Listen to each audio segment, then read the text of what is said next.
ಚಿನ್ನು ಹಾ ಬಾಯ್ಲಿ. ಏನ್ ಅರ್ಚನಾ, ಏನೋ ಯಾಕೋ ಅಳ್ತಿದ್ಯಾ? ನಾನೆಲ್ಲ ಹೇಳ್ತಿದ್ದೀನಿ, ಅದು ಈರುಳ್ಳಿ ಹಚ್ತಾ ಇದ್ದೆ. ಈರುಳ್ಳಿನ ಏನಕ್ಕೆ? ಚುರುಮುರಿ ಮಾಡ್ತಾ ಇದ್ದೆ ನಿನ್ಗೋಸ್ಕರ. ಓ, ಚೆನ್ನಾಗ್ ಮಾಡ್ತೀಯಾ? ಇವಾಗ ತಗೊಂಬರ್ತೀನಿ, ತಿನ್ಬಿಟ್ಟು ನೀನೇ ಹೇಳು. ಒಂದ್ ನಿಮಿಷ ಬಾಯ್ಲಿ. ಏನು? 1 ಸೆಕೆಂಡ್ ಕೂತ್ಕೋ. ಹಂಗೆ ಹೇಳು, ಪರವಾಗಿಲ್ಲ. ಕುತ್ಕೋ ಬಾಯ್ಲಿ. ಸರಿ ಹೇಳು. ನನ್ನ ಇನ್ನೂ ಕೂಡ ಹಾಕಿದ್ಯಾ? ನಾನು ಎಷ್ಟೋ ದಿನದಿಂದ ಹಿಂಗೆ ಇದ್ದೀನಿ. ಪಾಪ ನೀನು ನನ್ ಜೊತೆ ದಿನ ಕಾಯ್ಕೊಂಡ್ ಕೂತಿದ್ಯಾ. ನೀನ್ ನೋಡಿದ್ರೆ ಬೇಜಾರಾಗುತ್ತೆ ಕಣೋ. ಹೋಗಾಚೆ ಆರಾಮಾಗಿ ಸುತ್ತಾಡ್ಕೊಂಡ್ ಬಾ. ನಾನೆಲ್ಲೂ ಹೋಗಲ್ಲ, ತಪ್ಪಿಸ್ಕೊಂಡೆಲ್ಲ ಅದ್ರ ಬಗ್ಗೆ ಎಲ್ಲ ತಲೆಗೆ ಅಂದ್ರೆ ವರಿ ಮಾಡ್ಕೋಬೇಡ. ಹೋಗ್ ಸುತ್ತಾಡ್ಕೊಂಬಾ ಹೋಗು. ಈಗೇನು ಈ ವಿಷಯ ಹೇಳೋದಕ್ಕೋಸ್ಕರ ನನ್ನ ಕೂರ್ಸ್ಕೊಂಡ?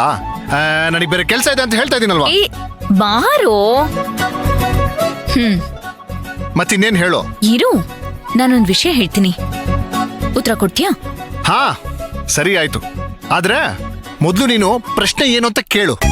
ಪ್ರಶ್ನೆ ಕೇಳಾದ್ಮೇಲೆ ನಾನ್ ಡಿಸೈಡ್ ಮಾಡ್ತೀನಿ ಇದಕ್ಕೆ ಉತ್ತರ ಕೊಡ್ಬೇಕು ಅಥವಾ ಬೇಡವೋ ಅಂತ. ಆದ್ರೆ ನಿಜ ಹೇಳ್ಬೇಕಪ್ಪ. ಹೇಳ್ತೀನಿ, ನೀನ್ ಮೊದ್ಲು ಕೇಳು. ಪ್ರಾಮಿಸ್? ಪ್ರಾಮಿಸ್.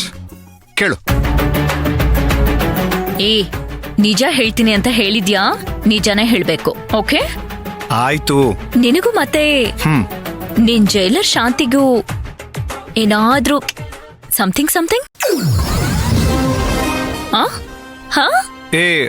ಅರ್ಚನಾ, ಏನ್ ಮಾತಾಡ್ತಿದ್ಯಾ ನೀನು?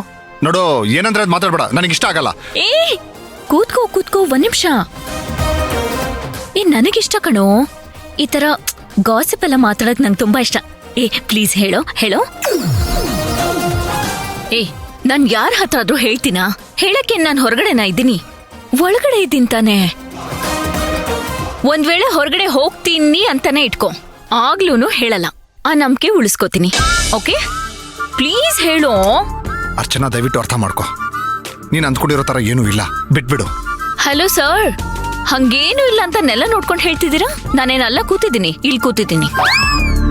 ಸತ್ಯ ಹೇಳೋರು ಯಾವಾಗ್ಲೂ ಕಣ್ಣಲ್ಲಿ ಕಣ್ಣಿಟ್ಟು ಹೇಳ್ತಾರೆ, ಇಲ್ಲಿ ನೋಡ್ಕೊಂಡು ಹೇಳು. ಸುಳ್ಳು ಹೇಳ್ತಿದ್ಯಾ ಅಂತ ನನಗೆ ಈಸಿಯಾಗಿ ಗೊತ್ತಾಗ್ತಿದೆ, ಯಾಕಂದ್ರೆ ಆ ಕಡೆ ಈ ಕಡೆ ಮೇಲೆ ಕೆಳಗೆ ನೋಡ್ಕೊಂಡು ಮಾತಾಡ್ತಿದ್ಯಾ ನೀನು. ಇವಾಗೇನು? ನಾನಿವಾಗ ನಿನ್ ಕಣ್ಣಲ್ಲಿ ನೇರವಾಗಿ ನೋಡ್ತಾ ಸತ್ಯ ಹೇಳ್ಬೇಕು, ಅಷ್ಟೇ ತಾನೆ? ಎಸ್. ಸರಿ ಆಯ್ತು, ಹೇಳ್ತೀನಿ, ಕೇಳಿಸ್ಕೊ. ನೇರವಾಗಿ ಕಣ್ಣಲ್ಲಿ ಕಣ್ಣಿಟ್ಟೆ ಹೇಳ್ತಾ ಇದೀನಿ, ಕೇಳಿಸ್ಕೊ.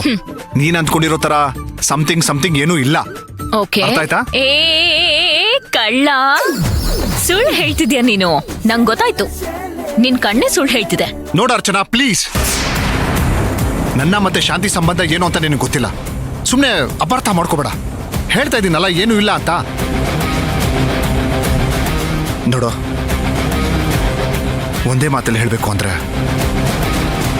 ಶಾಂತಿ ನನ್ನ ಪಾಲಿಗೆ ದೇವತೆ.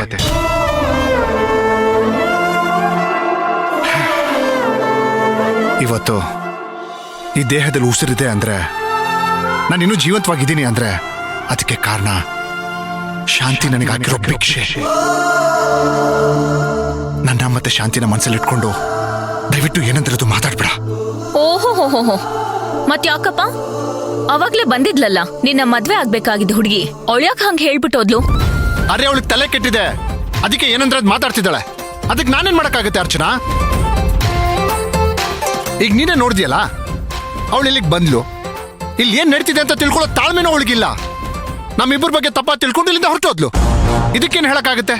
ಇದನ್ನೆಲ್ಲ ನೋಡ್ತಾ ಇದ್ರೆ ಅವಳ ಮದ್ವೆ ಆಗದಿದ್ದೆ ಒಳ್ಳೇದು ನನಗೆ. ಹಾಗಾದ್ರೆ ಶಾಂತಿ ಮೇಡಮ್ ಒಳ್ಳೆಯವರು ಅಂತ ನೀವು ತಿಳ್ಕೊಂಡಿದ್ದೀರಾ? ಹೌದು, ತಿಳ್ಕೊಂಡಿರೋದಲ್ಲ, ಶಾಂತಿ ಒಳ್ಳೆಯವಳೆ. ನೋಡು, ಇನ್ನೊಂದ್ ಸ್ವಲ್ಪ ದಿನ ವೇಟ್ ಮಾಡು, ಆಮೇಲೆ ಎಲ್ಲ ನಿನ್ಗೆ ಅರ್ಥ ಆಗುತ್ತೆ. ಇದೇ ತಾನೇ ನೀನ್ ಹೇಳುದು? ಈ ತರ ಕೆಲಸ ಮಾಡ್ದವಳಿಗೆ ದೇವತೆ ಅಂತ ಬೇರೆ ಪಟ್ಟ ಕೊಡ್ತೀಯ? ನೋಡ ಅರ್ಚನಾ, ನೀನ್ ಅಂದ್ಕೊಂಡಿರೋದೆಲ್ಲ ನಿಜ ಆಗಿರ್ಬೇಕು ಅಂತ ಏನೂ ಇಲ್ಲ, ಅರ್ಥ ಆಯ್ತಾ? ಅರ್ಥ ಆಯ್ತು ಸರ್, ಸಖತ್ತಾಗಿ ಅರ್ಥ ಆಯ್ತು. ಈ ಪ್ರಪಂಚದಲ್ಲಿ ದೇವ್ರಿಗೂ ಸಪೋರ್ಟ್ ಮಾಡೋರು ಇರ್ತಾರೆ, ದೆವ್ವಕ್ಕೂ ಸಪೋರ್ಟ್ ಮಾಡೋರು ಇರ್ತಾರೆ. ನಿನ್ ಥರನೇ. ಸರಿ, ಹೋಗ್ಲಿ ಬಿಡು. ಸೊ ಶಾಂತಿ ಮೇಲೆ ಅಷ್ಟು ಗೌರವ ಇದೆ ನಿನಗೆ. ಮತ್ ಯಾಕ್ರೋ, ಯಾಕ್ ನನ್ನ ಈ ತರ ಲಾಕ್ ಮಾಡಿ ಕೂರ್ಸಿದಿರಾ? ನೋಡು, ನೀನ್ ಈ ಪ್ರಶ್ನೆನ 1000 ಸರಿ ಕೇಳಿರ್ತೀಯ, ನಾನು ಇದಕ್ಕೆ 1000 ಸರಿ ಉತ್ತರ ಕೊಟ್ಟಿರ್ತೀನಿ. ಆಯ್ತು, ಈಗಲೂ ನಾನು ಅದಕ್ಕೆ ಉತ್ತರ ಕೊಡ್ತೀನಿ, ಕೇಳು. ಈಗ ತಂದೆ ಗೊತ್ತು ಸ್ವಾಮಿ, ಅದೇ ಹೇಳ್ತೀಯ ತಾನೆ, ಅದೇ ಕತೆ. ಇನ್ ಸ್ವಲ್ಪ ದಿನ ಹೋಗ್ಲಿ ನಿನ್ಗೆ ಎಲ್ಲ ಅರ್ಥ ಆಗುತ್ತಂತ.